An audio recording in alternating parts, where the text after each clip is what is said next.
Hey, what's up, everybody? How you doing? Episode number 433. Drink It Till You podcast, the only podcast that lasts until the last drop. How the hell is your Sunday going? How the hell was your week? Happy Mother's Day to all the moms out there.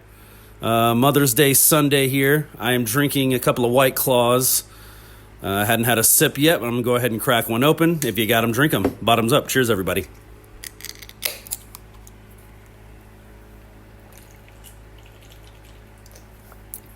All right. Epic UFC event last night. And I was just thinking about this, like how spoiled we are as MMA fans, just as far as like the commentary goes. Like, think about 50 years from now when the UFC is still probably going strong. You know, I don't know, we'll probably have like cyborgs fighting each other by then. But what we're spoiled on is the announcing that goes into the UFC. Like DC and Joe, they just had like a moment last night, right when the main event started. And it was just kind of like an inside joke they said earlier in the prelims. I got the reference. I just didn't get the joke. I didn't hear the joke the first time, but they were just cracking up. And that's what got me thinking. I'm like, dude, when these guys aren't announcing it anymore, like it's not going to be the same. And it's almost not fair to the next person who, you know, comes in and takes Joe's spot when he retires, or DC's spot when he retires.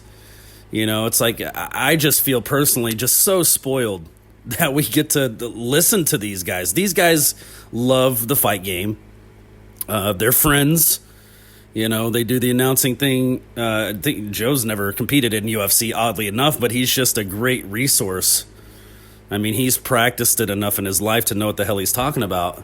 But all of that just to say, man, like, where do you go from here? The level, the standard is set so high. It's like, it doesn't matter who you get. He could have a voice of gold, but he's not going to be Joe. He's not going to be DC. And he's definitely not going to be Joe and DC, you know, even whoever his partner is.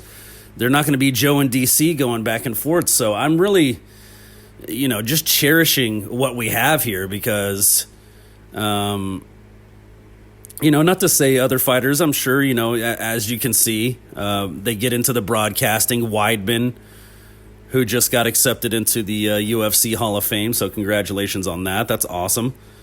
It's got to be a great feeling. And that dude can rock a suit, man. I wish I could look that fucking good in a suit. But yeah, man, he wears it well. But yeah, man, it's just, you know, it reminds me of, you know, just from a Dallas, Texas homer kind of guy, but it reminds me of, you know, Beltray and Andrus, you know, for the Texas Rangers. That we'll get players that, you know, mess with each other and stuff, but it'll never be like that. You know what I mean? Like, that was just a special time. And I know DC drives Joe up a fucking wall sometimes, but that's part of the charm. You know what I mean? So, yeah, I'm just super spoiled. I feel super spoiled to have them as the announcers and just such a great breakdown. You know, yeah, I'll throw Din Thomas in there too, man. Every time he comes in and makes an assessment, I mean, he's pretty damn spot on. I don't think I've heard him miss. Who was he talking about? I can't remember who. He said he had his hands down. And I can't remember the specific fight, but Din Thomas, you know, they went to him. He said he's got his hands down, and, you know, that's just his style, but he needs to start, you know, pumping them. He needs to start throwing the hands to start winning this fight. And sure enough, I'll run across it here in a minute and tell you which fight it was. But sure enough, as soon as that fighter started doing that, he won the damn fight. I mean, almost immediately after that assessment. So, you know, and pair that with Paramount Plus, everything they're doing. I can go back and watch all the fights again today. That's pretty amazing. But yeah, let's go ahead and get into the event because it was a doozy. Let's go ahead and have another drink. Cheers, everybody. So I'm really just looking at the main card, and I, to be perfectly honest with you, I've seen King Green fight so many times. I mean, you gotta respect him for just being that active. Or you older MMA fans might know him as Bobby Green. I guess he officially changed his name. But I saw him on the card, and I'm like, dude, I've watched this guy fight so much. I'm kind of like over it. You know what I mean? Like I was telling my brother this. I'm like, I'm kind of over it. Not to say he's not a good fighter. I respect the fact that he just keeps getting in there, and win or lose, he keeps coming back. Like you got to respect that, and I do, absolutely. But I'm just kind of over it at this point is what I'm saying. And then the event last night, he started off the main card. It was Green versus Stevens. And they started telling King Green's story. He's essentially trying to be a pillar within his community, and either like fix up someone's house that doesn't have the money to, or, anything like that. He's basically dealing with people with not a lot of funds, and he wants to help those people. And once they told that story, I was like, fuck, man. Like, I was planning on switching over to baseball, but I'm like, I gotta stay now. Like, I didn't know all that, and you just never know what these fighters' motivations are. You know what I mean? Like, until I heard that, I was like, meh. I'm not interested in watching his fight. And after they said that, I was like, I couldn't not watch. I want him to win. And he did win. And I hope he got that $25K. I don't know if it's a standard $25K bonus now that I'm thinking about it, or is it up to $25K? He might have only got $9,000 for it, or $15,000 for it, or, hopefully they maxed him out. That's 2 fights in a row. He's won. Like I said, he just keeps coming back. What's that scene in that movie? They're playing basketball. It's not White Men Can't Jump. I can't remember what movie it is, but basically they're beating the shit out of the guy, the challenger on the court. They're doing illegal moves. They're elbowing him in the face. They're tripping him up. They're pushing him down. They're just beating the shit out of him. Oh, that's what it is. It's The Longest Yard, because this is how he's trying to recruit players to his team, to play the guards or whatever. It's Adam Sandler. And so they're just kicking his ass. It's Michael Irving, to be specific, just kicking his ass all over the court. And, he just keeps getting up, keeps coming back. He's bleeding, he's scraped up. And, the game ends. The other guy wins the game. Michael Irving wins the game. But he did his job. He recruited a few people. One guy steps up and is like, man, any guy who can take an ass whipping like that, I'll play on your team. You know what I mean? And that's exactly how I see Green. Like, he's in it, man. Like, no matter what, he is himself. He fights his, that probably drives me crazy too. I hate how low he keeps his hands. But hey, that's his style. I mean, look at his record, 35-17-1 with 1 no contest. That's not great on the losses, but look at all that experience. That is so much experience in the octagon, and he doesn't get discouraged. He keeps coming back. He keeps fighting. I mean, I have to imagine, as much as I've seen him, anytime Dana's like, hey, can you fight? He's already got the yes copied and pasted and ready to go. So he's accepting fights. I've seen him fight a lot, and that was kind of why I was over it. But after hearing that story, I'm like, dude, I can't. I love this guy now. Like, just like that, one story. Who was the fighter who was telling his story about his son? It almost brought Joe to tears in the ring because his son was battling cancer. He's like, there's nothing I've gone through in this octagon that is tougher than my 9-year-old son, or however old he is. He's somewhere in there. And it's like, damn, bro, you just don't know what these people are fighting for. You just see, oh, it's barbaric. Oh, these guys are animal. Dude, when they're donating to charities and like trying to build their communities up and paying for cancer treatments, it's like it's a driving force for sure within the fighters. But I mean, if you tell me, my kid's in danger and I have to win this fight to do it, I'm going to do some crazy ass shit. You know what I mean? Like, I'm going to do everything I can think of that won't get me disqualified. you know. But yeah, it's just amazing, dude. I love that they give the back. That's exactly what they needed to do. If I didn't hear that, I would have missed the fight, and I, just wouldn't have known any better. I wouldn't have rooted for him. But after I heard that, I'm like, dude, I'm not going for Stevens. I want Green to win this one. That'll make 2 in a row. I did watch his last fight, but that was kind of driving me nuts. Why do I always see this guy? Like, is he just a space filler? And it's like, no, man, he's got a goal.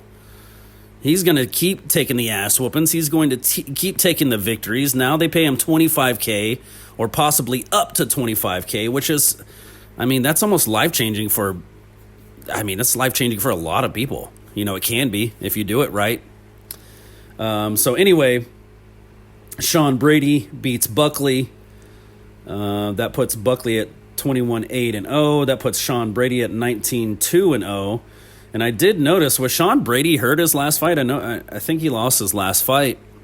But he had like all kinds of bandages and shit all over his knees last time. Like it was, he fucked up and he still fought. Kind of seemed that way because this time he came out, he didn't have shit on his knees and he moved around great. He fought a great fight. So that was great for him. Volkov versus Cortez Acosta. Dude, I never understand this, man. Like, I know that, tired, being tired, fatigue plays a factor in it. And Volkov is such a massive, what is he, like 7'1"? But the thing about it is that that's just not enough. You know what I mean? And when you're dealing with another heavyweight that's used to getting punched and kicked by other heavyweights, it's not enough. He did win, which I thought Cortez Acosta, I think he at some points was fighting better. But the thing that drove me nuts about Volkov is he kept doing the kick to the stomach, the entire fight, and it wasn't phasing Acosta. Like, he just kept either blocking the kick or just taking the kick and moving forward. And it's like, at some point, 7-1, you gotta change it up, man. You gotta, if that's not doing the damage you need, start doing the teep kicks. You know what I mean? Like, I don't know, man. And when it comes down to it, if you think you're losing the fight and it's going to a decision, if I was 7-1, I would absolutely smother Acosta. I would be on top of him, beating the shit out of him. Come on. Like, he's fucking stronger, right? You have to assume. I'm not taking anything away from Acosta. Acosta's a tough dude. Like I said, he sat there and marched forward as he's getting kicked in the gut, which, I don't know how you ignore that pain. But he did, and he kept marching forward, and he put up a very good case of why he should have won that fight.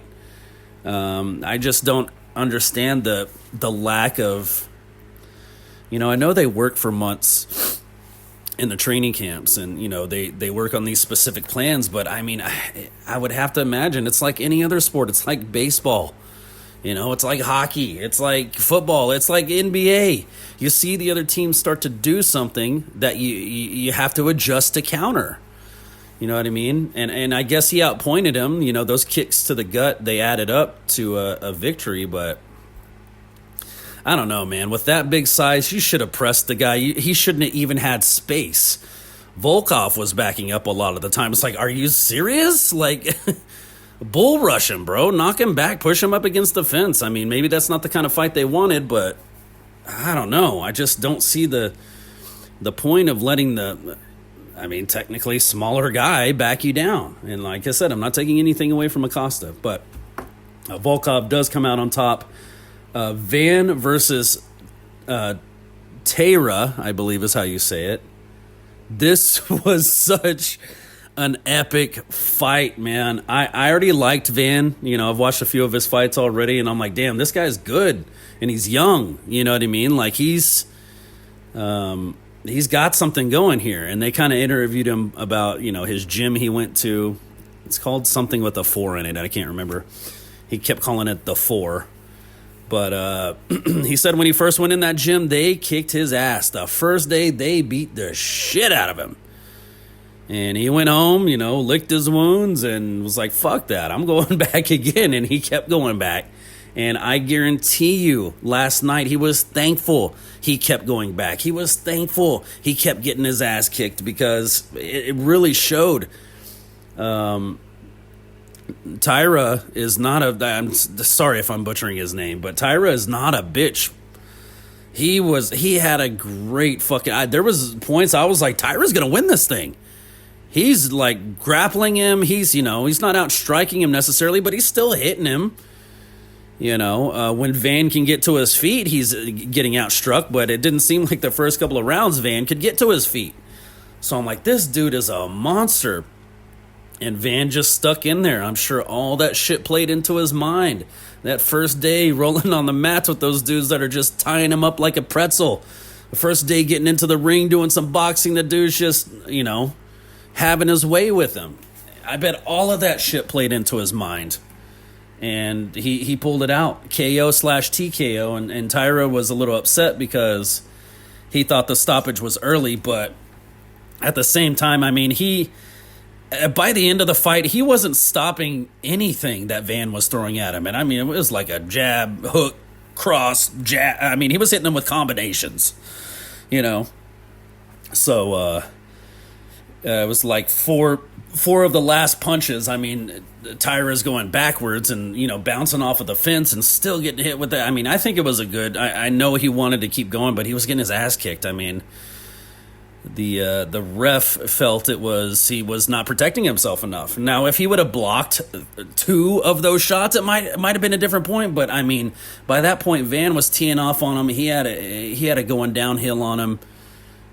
So they call it off, KO/TKO. Van retains his championship. And I'm sure that felt good to him too, because the way he got the belt was basically like he threw the opponent down, and the opponent braced himself with his arm and snapped his arm mid-fight. And so that was the end of the fight right there. So he kind of struggled with that. He even talked about it yesterday. He struggled with it, thinking, I didn't really earn it. Like, the guy had an accident, an injury, a freak accident, and I got the belt. That's not quite the same. But then he goes out last night and defends the belt. I know that feels good to him, and it feels like he earned it, which he did. I mean, he earned it the first time when he threw the guy down and, he broke his arm. It's not your fault his arm didn't hold up, you know what I mean? So, but Van is such a just likable guy, you know what I mean? Like, he just seems cool to hang out with. Like, on top of his skills in the octagon, that's what I like about him. Is he just seems like a humble dude, which is cool. To be that badass and be humble, it's awesome. And let me not take anything away from Tyra. I mean, Tyra has a chin of fucking granite, dude. I don't know how he stood up to some of the shots that Van gave him. I don't know how he was just standing. Like, even if he's backing up, even if he's moving forward, it didn't knock him down. It was like, that in itself is incredible. I mean, he was wearing it by the end of the fight. I mean, his face was puffed up. He's basically a bloody mess, and Van's teeing off on him. All of this plays into the ref's mind, and I think it was a good stoppage. But let's have another drink. Cheers, everybody. See if we can get this other one cracked open before the end of the episode. So anyways, moving on to the main event. I didn't think there was a chance in hell Strickland was going to beat Chimaev. I didn't think there was a chance in hell. And obviously the betting lines agreed with me, because Chimaev was heavily favored. I mean, we've seen what he's done to everybody else. Why would he not be favored? Of course. He just drags you down, drags you into deep waters, as they say, and drowns you. But here's the thing that I'm starting to notice about Strickland. And there's 2 things about Strickland. I've said this before. I absolutely admire and love Strickland's strategy, but I just can't stand him talking. You know what I mean? Like, I love that he loves America. I love America too, bro. I do. But I just, some of the shit he says, I'm like, just stick to fighting, bro. Shut up. Like, he's so willing to tell everybody else to shut up and they need to shut their mouths. It's like, I think you should probably do that too. You know what I mean? Like, some of this shit that comes out of your mouth is just ignorant. And then you end up apologizing to a whole religious group at the end at the end of the fight. That's why you don't. It's like, look, guys, with his fucking. This sounds like he smoked a million cigarettes. I went a little too hard at the press conference, and it's like, shut up. Yeah, you dumb fuck. That's why you think about what you're saying before you say it. And, if you're that emotionally unstable, I mean, I guess that makes for a good fighter, right? You go unhinged in the octagon, but yeah, it's not the best for choosing words. You know what I mean? Like, I don't know. So yeah, personally, I don't listen to him. I try, if I scroll across social media and he's talking, unless it has to do with UFC, I ain't listening. I don't care what you have to say. Honestly, it's all been stupid. A lot of it's been stupid. Not to say we probably on a base level, it's when we would get into the details. If I were to sit down with Sean Strickland, it's when we would get into the details that I'd have a problem. On a base level, go America. I'm with you, bro. I'm right there with you. But, yeah, I didn't think there was any chance in hell he was going to win that fight. And here's the thing I keep saying, just about boxing in general, about Sean Strickland's style when he beat Fluffy. I talked about it a few weeks back. It's amazing that in a mixed martial arts sport, this man is using basically a jab and to win the title. Like, if that doesn't illustrate to you how important a jab is in fighting, I don't know what else will. I mean, you're talking about a sport where you can knee, where you can elbow, where you can take down, where you can wrestle, and this man is winning it off of a fucking jab? I mean, excuse me. That tells you everything you need to know. I mean, and he's not the first to do it, of course. I mean, look at all the great boxers in history who had a great jab. Look how far it took them. It can do so much for you as a fighter. And for my money, I would say that teep kick, they call it the teep kick. I would say that's the kicking version of a jab. You're kind of, you're digging to the body, but you're also keeping your distance. It might knock the opponent back, or you can use that length of your leg to scoot back after the strike. So, if he starts adding that, I think, and I would actually, since his jab's on the left hand, I would actually do the teep kick on the right leg. That way you're kind of making a different, he's not expecting just all left side to hit him, it becomes easier to block. But, yeah, man, Strickland teed off on him all night. Yes, he got taken down. Yes, he stuffed 2 takedown defenses.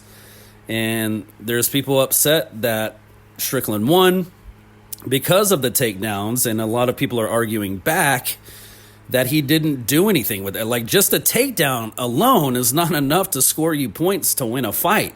You actually have to do damage after the takedown, or try a submission, or, you know what I mean? So, and basically, I mean, Strickland just was calm the whole time. He, just adjusted and countered to what Chimaev was doing, tied him up so he couldn't get any big strikes. And, that was enough to at least end the round or wiggle away and get back to the feet. And, yeah, man, that was awesome. That was really fun to watch. If you bet on Strickland, you're a happy person today. I mean, that just took the cake. Yeah, I mean, what were the odds? It was so in Chimaev's favor. And, yeah, Strickland has the belt today. And, Chimaev was very gracious, honestly, after losing the belt. He put it around Strickland's waist and, held his hand. I was like, hey, he won, and I was like, as much as that dude loves to win, I was kind of shocked. And as much as it was a shit-talking fest, I didn't hear everything they said. Like, I don't listen to that shit. I don't watch the weigh-ins. I don't care about the build-up. If you hate each other in the octagon, cool. Just go at it. I mean, I don't need to know you hate each other. Just show me you hate each other. You know what I mean? So, Anyways, it was a great event, man. And I just can't believe at such a high level, a jab, it can do so if you do it properly, and I have a problem, a little bit of an issue with how Strickland throws his right hand at certain points. He usually does a pretty good jab straight, but there's another type of punch that he throws that's more of a slapping punch, and I don't like that. It's like if you would have connected with that with a solid wrist and, a clenched fist and some good technique, that might have been the one that took him out, dude. Like, stop slapping at him, you know what I mean? But I can't talk shit, and Strickland, this is what he does, dude. He goes in the gym and he does it. He's either getting his ass kicked or he's kicking ass, you know what I mean? And that's a good thing. He's basically doing what King Green is doing, just with more training building up to the events. King Green's like willing to take any fight, you know what I mean? And that is the sparring session for him, which is cool. There's just different ways to approach it. But yeah, man, if you ever want to get into fighting, I think I have an idea of a baseline punch you might want to practice for like ever, and that's the jab. I mean, it can do so much, man, and it doesn't even have to be a great jab. That's the thing about it. It can be just a blinding jab, you know what I mean? Like just enough to cover the guy's eyes while the hook is coming in with the right hand, you know what I mean? So I'm just so impressed that in mixed martial arts, a jab can carry a fighter to a championship. Like that's incredible. That's honestly incredible. What a tool. And I'm not talking about Strickland. I'm talking about the jab. Oh, I got him. So anyway, moving on. That was mainly UFC. Real quick, I got to give a Golden Mug Award. I meant to do this last week. I got to give a Golden Mug Award to my friend Sid Vicious. She basically made just such a generous, amazing donation to basically burn victims, who are currently in the hospital, who are rehabilitating or getting treated or whatever you want to call it. But she basically just donated something that meant a lot to her, to many of those people. And people who do anything like that, as you know, if you've listened over the years, I always want to encourage that, because that's not the same as I got a video camera team with me and watch me feed this homeless guy so I can get 1 million views on social media. You know what I mean? Like, there's a way to do it. Like, why do I need to see you changing people's lives so I can tell you what a good person you are? Or should you just do it and be happy that you did it? You know what I mean? So she was never expecting me to, she probably won't even hear this maybe, she's not expecting any, good job or pat on the back. I just have to give it, because that's just an amazing thing for those people, going through some tough shit, to donate something, and especially that it meant a lot to her, the things that she was donating. I'm just, yeah, cheers to my friend Sid Vicious. You get the Golden Mug Award for the week. If you got them, drink them bottoms up. Cheers, everybody. All right, and hockey happened, and that's it. See you later. Bye. I'm just kidding. I can't leave this without talking about a little hockey. The Minnesota Wild, now that they're at home, they win the game last night. That was a pretty, 5-1. You don't see Colorado get beat like that very often. But, Minnesota needed a strong response like that. If they lose to Colorado last night, they're in deep doo-doo, especially at home, especially not having won the first 2 games. That would have been a really, really bad thing for them. But Minnesota pulls it out. Let's see. You got Sabres Canadiens tonight. That series is split. The Sabres won Game 1. Canadiens won Game 2 in Buffalo. Now they're going to Canada. That's a great series, man. I'm loving all of this, dude. This is just so great. Congratulations once again to the Carolina. The Hurricanes are not playing around this season, man. Another sweep. They're on to the third round. They're ready for whoever they face next. I think it's going to be Buffalo, which, that's going to be an epic series. You have someone in Lindy Ruff who is an experienced coach, and Lindy has a great group of players. And then you got Rod Brindamore over on the Carolina bench. They're cooking something over there, dude. Like, 2 sweeps in a row in the playoffs is nothing to be like, they're all right. They're showing they're better than all right. Oh, what else? The Ducks beat the Knights in their last game. Oh, wait, no, that's wrong. The Knights beat the Ducks in the last game. The Ducks won the game before. So that series is now 2-1. Who did we miss? Wild, Avalanche, Canadiens. Wow, that's crazy. That's not enough teams. Where's everybody? Oh, yeah, it's Carolina. I'm like, wait a minute. That's not right. Carolina already moved on, so... yeah, dude. I'm consuming as much as I can. And now baseball's getting into the mix. I watched a little bit of the Blue Jays Angels game. That was good. Good for the Blue Jays anyway. The Angels were getting smoked 8-0 by the time UFC came on last night, so that was pretty much it's pretty much over. I'm pretty sure the Blue Jays won that, pending a huge meltdown, which I don't think happened. But mixing in everything. NASCAR today, 2:00. I need Christopher Bell to step up, man. We got to get a victory here. We got to get a victory. We got to be like top 3 all day. I think last time I looked in the standings, he's in 13th place, which isn't horrible, but it is lower than the past 2 seasons for sure. But yeah, he's got to have a great race today, man. He's got to get, like I said, 1 through 3, the entire race would probably help him out tremendously. But we'll see. I don't even know what kind of track it is today. Hopefully it's an oval. If it's a road course, it actually might work out in his favor. He seems to be pretty good at those. So, a little bit of NASCAR today. Obviously, some hockey coming on tonight. Some baseball. It's been an epic weekend, man. Sports-filled weekend, which I absolutely love. I did get on live stream, by the way, if you want to watch me live stream. I played some Rocket League on Twitch. If you want to follow me over there, you just type in "Drink Until You" podcast and you'll find me. Other news. Just real quick on social media. On the social media front, I think they deleted my Facebook account because I didn't say, "Hey, this one's mine." And I think they deleted my Instagram account, which you know how I feel about that? I don't give a shit. I'm not a photographer. I wasn't on Instagram that often. Facebook, I would promote the podcast maybe one. They deleted my personal Facebook too.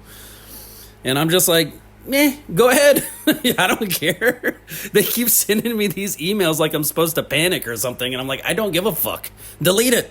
I rarely log on to those anyway. The one I use is X. I'm always, if I'm on anything, I'm on X. So you can find me there still. That account is active. But I don't know. I just didn't like all of a sudden I have to verify who I am and they want me to scan my ID. I'm like, why? I've had this for 12 years, bro. What are you talking? Probably even longer than that, 15 years. Why all of a sudden do I need to scan my ID to have this account? I'm not doing it. If you're going to delete it, you're going to delete it. I don't give a shit. Go ahead. So I think it's officially deleted. They sent me something on Instagram today. I'm like, okay, so what? I deleted the app off my phone as soon, not as soon as they sent me the notification, but after I found out they wanted me to upload my ID to save my account, I deleted the apps off my phone. I'm like, I don't care. And do whatever you want. It's not going to bother me. It's not going to change anything. I'm not going to create a new one. Absolutely not. Not after that. Why would I? So you can kick me out in 12 years? No thanks. I'm good. I shouldn't have to verify with an ID to have a social media. Twitter's never done that. You know what I mean? And the day they do, you bet your ass I'm getting on here and being like, hey, I don't have a Twitter anymore. So it is what it is. I don't know. Anyways, that's going to do it for me. Thank you guys for listening. As always, don't drink and drive. Treat yourself to an Uber. Treat yourself to a Lyft. Treat yourself to a DoorDash, a Waymo if they can ever get it going. Dude, it took so long. It took so long for Waymo to get going. I had the perfect place to go. To take a Waymo to, have a couple of margaritas and come home, with the Waymo, just to be as safe as possible. And it's taken so long for Waymo to get started. They shut the fucking place down. The bar shut down that I planned on going to, which is like probably the closest bar to me. And this bar has been open for a long time, over 10 years. And it took Waymo so long. The bar actually shut down. So good job, Waymo. Thanks a lot. Now I got to find something further. I think that was all part of the plan anyway, right? You find something further, you got to pay more, right? Is that what you're doing? Anyways, I'm just kidding. But let's go ahead and have our last drink. If you got them, drink them bottoms up. Cheers, everybody.